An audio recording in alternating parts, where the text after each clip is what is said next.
to colposcopy, do biopsies, including endocervical curettage. If we have an identified high-grade lesion, then we would manage by the algorithm I showed you 2 slides ago, which would mean that as long as we can see the lesion, we would do an excision.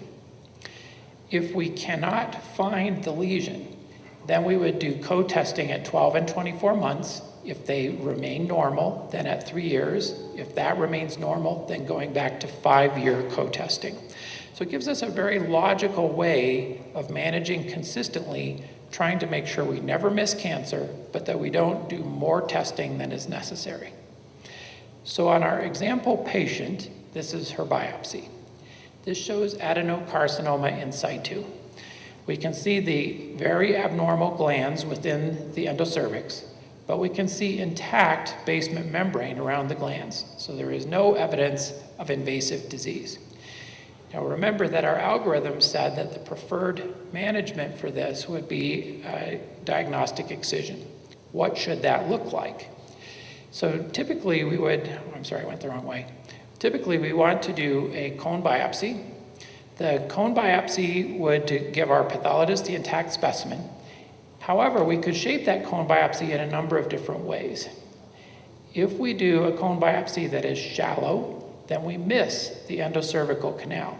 And you can ignore for the moment the fact that that shows a pregnancy. That was not really my point here, but my point is that I don't want to miss glandular lesions within the canal because we know that skip lesions can occur anywhere from the external os to the internal os.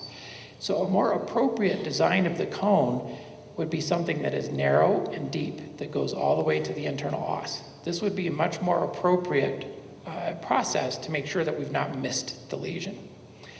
Now, how do we follow after that excision is complete?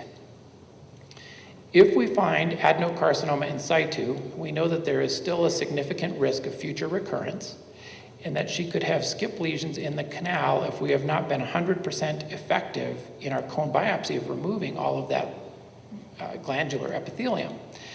And so the preferred recommendation would be hysterectomy. However, what if she desires to retain her fertility? In that situation, we would opt for conservative management.